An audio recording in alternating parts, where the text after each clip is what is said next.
It would be wonderful if life never tempted you, if you could go from day to day improvising and always doing the right thing. But the world is not like that. In the end, we end up making mistakes or taking actions that we regret later. Stoicism in theory is a philosophy. In practice, it is a set of rules for living.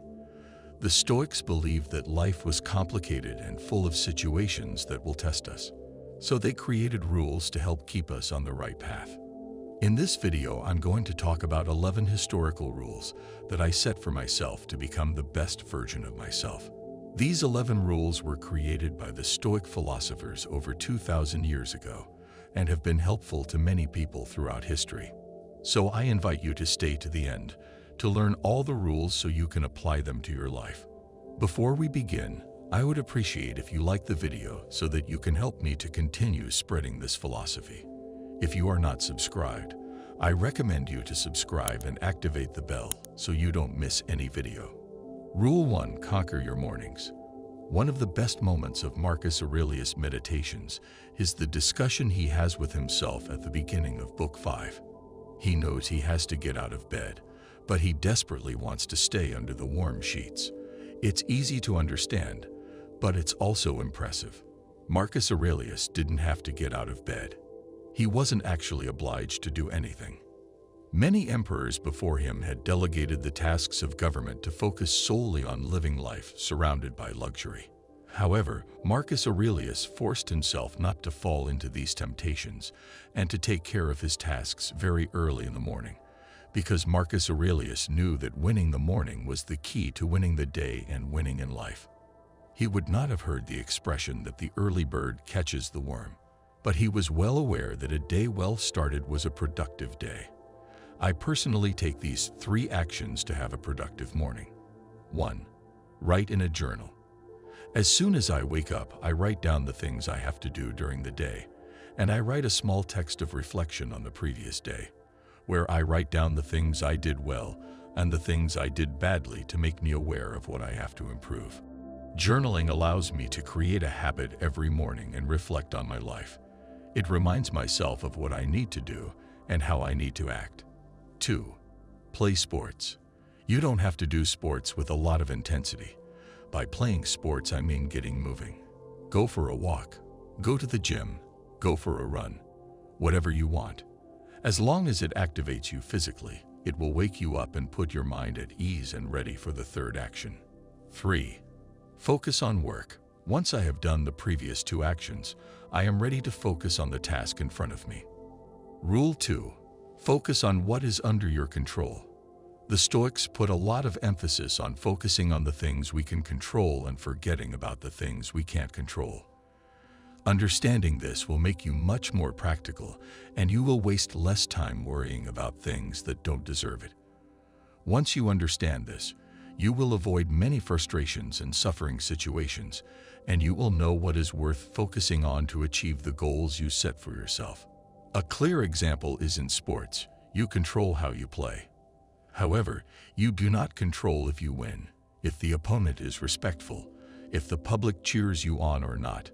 When you realize this and start focusing on your game instead of the others, you will probably achieve a better performance. Apply the same to all situations in your life. Rule 3. Don't suffer for imaginary problems. In life, situations of uncertainty will generate thoughts that will make us suffer. This is something totally normal. But if we think carefully about it, most of the negative situations that we imagine may occur never happen. In Seneca's words, we are more frightened than hurt, and we suffer more from imagination than from reality. Try to focus on the present and stay calm. Chances are that the bad thing that you imagine might happen to you will not end up happening in the end. Rule 4. Treat success and failure the same. Marcus Aurelius had an interesting metaphor. He said that all men are like a rock. He would throw the rock up in the air and say, he neither gains anything by going up, nor loses anything.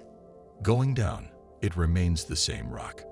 Whether the day starts with a promotion or ends with a layoff, you're still the same person. In fact, negative situations in life usually teach us many things, so they are even more useful than positive situations.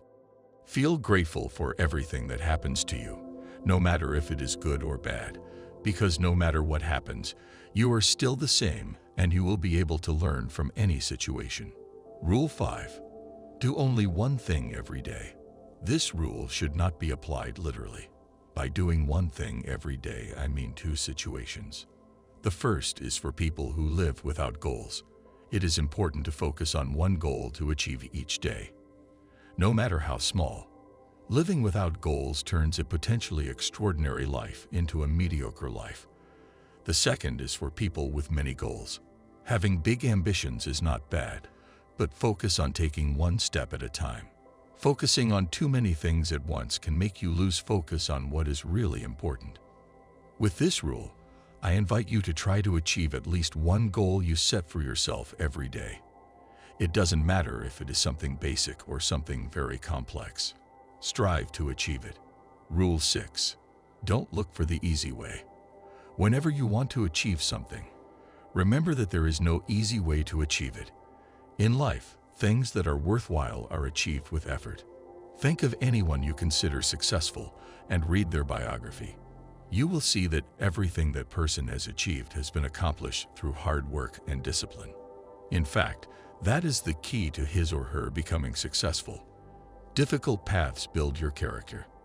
They make you learn from your mistakes and encourage you to persevere. The difference between those who achieve great goals and those who don't is your tolerance for effort and sacrifice. Anyone can choose the easy path. That is why there are very few who always achieve what they set out to do. Rule 7. Ask yourself if it is necessary. Take a moment to reflect on the things you do in life. Ask yourself, is what I am doing necessary? You will realize how many things we do and want in our lives that are totally dispensable. How much time we waste on these things that don't really bring us anything. How do we know if what we do is necessary? Ask yourself, why do you do the things you do? Find a valuable reason, something worthwhile. If you don't find that valuable reason, what you do is unnecessary in your life. Rule 8. Love your destiny. Things don't always turn out the way we want them to. It is a fact of life. As Seneca said, fortune behaves as it pleases. His own life was proof of that. Health problems interrupted his political career. An emperor exiled him. He managed to return only to have the same thing happen to him again. Almost everything was out of Seneca's control. The only part that was up to him was how he decided to view those events, what he decided to do with them. He chose to see them as a good thing. You chose to use them. Life will make you live through good and bad situations. It is up to you to decide how to deal with them, whether to look for the positive side of things that happen or to live in constant regret. Rule 9. Talk to death. The founder of Stoicism, Zeno of Citium, visited the oracle after losing all his wealth to find inspiration on what to do in the future. The oracle told him, "To live a good life, you must talk to the dead." The oracle was referring to reading. He invited Zeno to read the books of the philosophers who had lived before him. Reading is an incredible tool. It gives you the ability to read the thoughts and opinions of people who lived thousands of years ago. We live in a world where every day we look for the newest things, and this makes us forget about the old. There is nothing wrong with the new things that are appearing, but we must not forget the amount of vital knowledge that is written in books. We have the power to converse with the greatest minds of the past, who with their experience can guide us and help us in our lives. The worst thing is that millions of people in the world choose to reject this superpower. Take advantage of this. It has never been easier to have as much ancient knowledge as it is now thanks to the internet. Rule 10. Be hard on yourself and sympathetic to others. It is important to remember that the Stoic has strict rules. We have strong opinions about what is right and what is wrong, but, and this is a big but, we have to be understanding and forgiving of those who have been, as Marcus Aurelius writes, turned away from the truth. This is the key. Your standards are for you. This is not to say that we allow people to act unjustly or wickedly, but we don't have to be judging everyone who doesn't behave exactly the way we want them to. In this case, the best thing we can do is to lead by example. If you want to show someone that they are acting in the wrong way, strive to act you in the right way and show them. This is the best way to make an impact on someone and change their mindset. It may take some time, but sooner or later they will start to imitate you. Rule 11. Remember that you die every day. In the words of Seneca, this is our great mistake, to think that we look ahead to death. Most of death has already passed.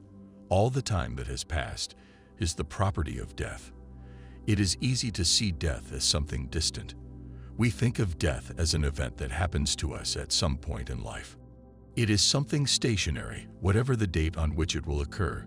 Every day we approach it slowly or quickly, depending on our age and health. Seneca considered that this was a wrong way of thinking about death, that it was an erroneous view that led to many bad habits and a bad life.